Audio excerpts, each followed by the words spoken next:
Gosh, you guys look just like you do when I'm on TV. Hi there. You have a little thing right there in your teeth. Do that. I'm so tickled to be with you characters tonight because I know that you're special. You got up off your couch, you put down the remote, and you're not watching a reality show on TV right now. You're not wasting your precious life watching somebody else's, because this is real life. And also, you're not on the internet. Wow. We're face-to-face. We're not on Facebook. Did you know the new psychological research says that people who are on Facebook, and they get 500 million hits a day, get depressed, they get isolated, they feel envious, they feel jealous. It's true. And now they even call it a gateway drug, because when people get isolated and depressed and everything, they have to do something about their pain, so they go to other drugs. Am I standing in the light? I've been on stage before. It's a microphone. And this is my better side. Can you do that? Thank you very much.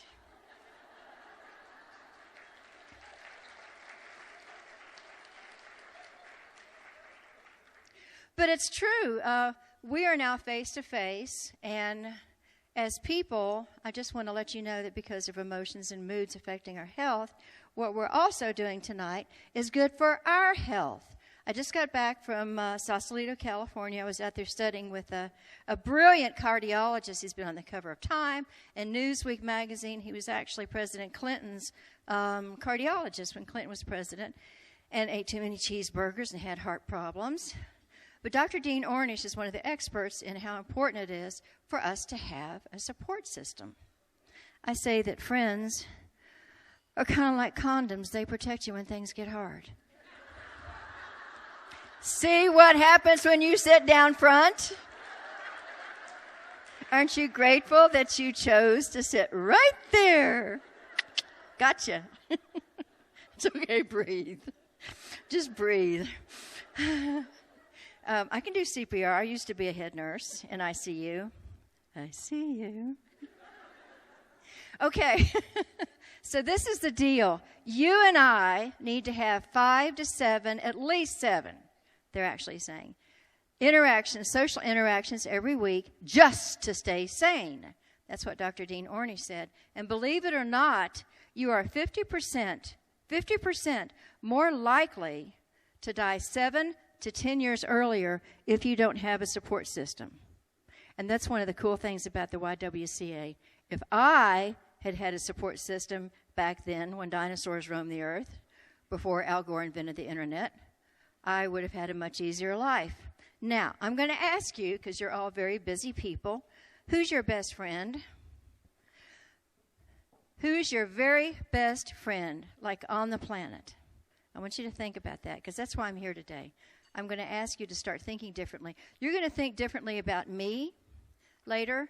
They kept trying to give me something to drink, and I said, you don't want me to have something to drink. I will tell a dirty joke. But I'm encouraging you all to think differently. I want, most of all, by the end of the evening, for you to think differently about yourself. Now, I have a lot of acquaintances. These are some of my friends in country music. I mean, Reba and Martina have been over to my house. We've talked on the phone. I consider them friends. Ooh, what a pretty redhead that is. She lives over the hill from me. Actually, my actress daughter lives on the farm up the street, and I actually just sold some land to Carrie Underwood, so she's going to be my next-door neighbor. But acquaintances do not count. I'm talking about people that make you do the bent-over double belly laugh, people that you share your deepest secrets with. Hi. Were you thinking about who your best friend was? What's her name? My name is Alicia, and my best friend's name is Kelsey. Yay. See, it really worries me that in this culture today, we don't have best friends. Now, my friends, if I can get the Yaya sisterhood up there, ta-da! These are my best buds. We actually know our way around each other's kitchens. We know where each other's silverware drawers are. These are friends. I mean, these are people that will take you to the airport at 5 o'clock in the morning. It's absolutely critical, and that's one of the things that we're doing here tonight. I love to see these women working together, all of you who put this together, like Sue and Sandra and everybody at that just everybody here they've come in unity to be a community. Don't you love that? Community, come in unity. So these are my friends. Now, the big thing is that the National Science Foundation, I'm always very careful to quote my sources.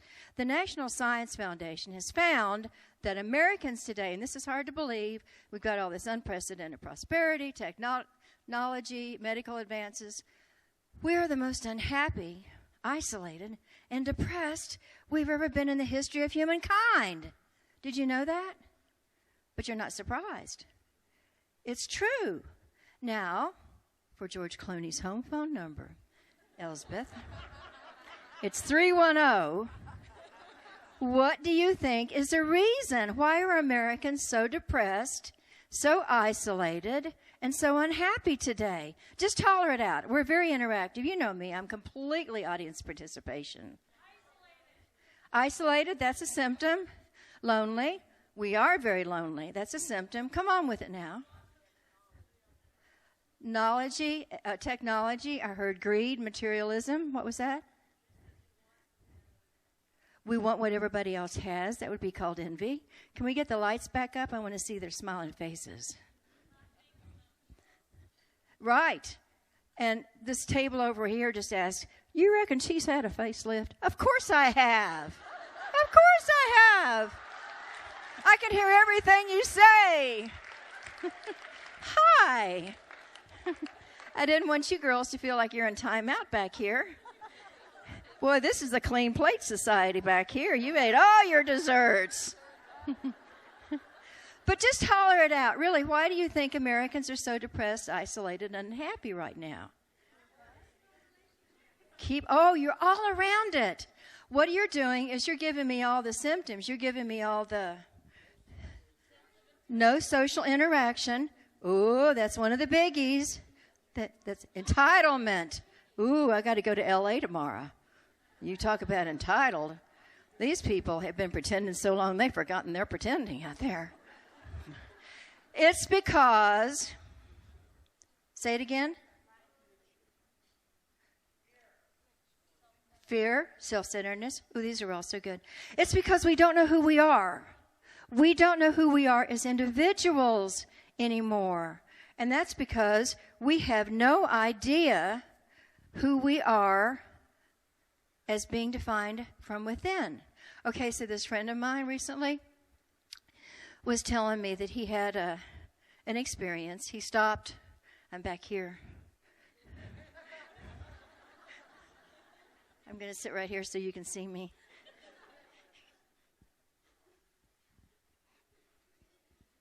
Okay, so my friend was telling me that he was driving down the highway back home. He saw a nun stopped on the side of the road. She was getting her gas can. She'd obviously run out of gas, so he was going to take her to the service station.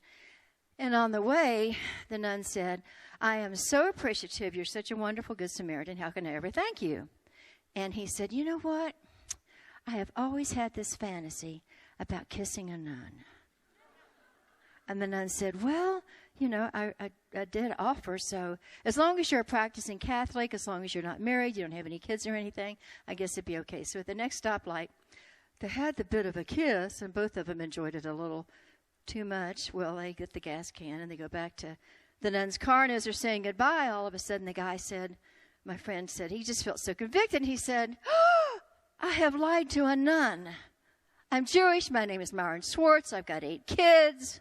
I'm a practicing Jew. I've just lied to a nun. And the nun said, that's all cool, man. My name's Kevin. I'm on my way to a Halloween party.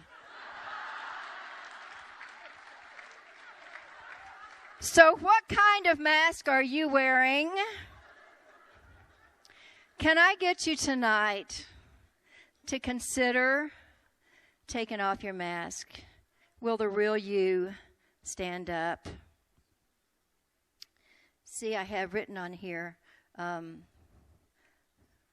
friends are like condoms. That was just kind of a last-minute thing that was for you, sir, so. But the National Science Foundation says that as Americans, we have to start getting back to becoming those rugged individuals and being defined from within as we once were. Let's go to the next slide. This is how I started figuring out who the heck I am. I know this is weird. It's not typical. But you've got to start being a detective in your life, and you've got to start doing an interview with yourself, because people like Barbara Walters and certainly Larry King, Mike Wallace, Diane Sawyer, they're always asking me about my story. And it's our stories that begin at home. And I guarantee you that most of you have never even considered thinking about what it was like when you were a little poopsie-whoopsie baby. It's hard to imagine you as a baby, you big football player, man, you. But seriously, if you will, just to start thinking differently, this will change everything in your life, by the way. I love to say shift happens. I feel like I'm getting away with something. On the count of 3, can we all holler shift happens? 1, 2, 3. Shift happens. You betcha, as you all say up here. When you start to realize that everything that you're doing right now, all of your behaviors, all of your thoughts, all of your actions, are actually coming out of the first 3 years of your life. They're coming from your beliefs. Your beliefs are based from your earliest memories and your earliest experiences. I've been studying neuroscience for 23 years now, so I get to hang out with all these brilliant Nobel Prize-winning physicists and geniuses and psychiatrists, and it's like the genius and the hillbilly. But they have taught me so much about how, like when you're born, you're this empty computer, and your parents, your caregivers, start putting in these programs because you're blank. You are literally an empty computer. They start putting in the programs, and you believe it, whether it's in your best interest or not, whether it's good for you or not. You know all this, don't you? I can tell you're shaking your head. So if you will just think back to the first couple of years of your life, who was around and what the heck was going on, try to imagine, was this good stuff? Was this positive stuff that would affect you in a positive way? I think about so many of these women who are in undesirable states right now, who need the services of the YWCA, and they don't understand this. But what I had to do was look back and realize, let's go on to the next slide. I was 3.5 years old. So my first memory, my very first memory at age 3.5 was being sexually molested by my great uncle Charlie. Now I've gotten over that. I practice forgiveness, and it's really it's just something in the past now. Like I said, I've done the detective work. I look back with informed eyes now.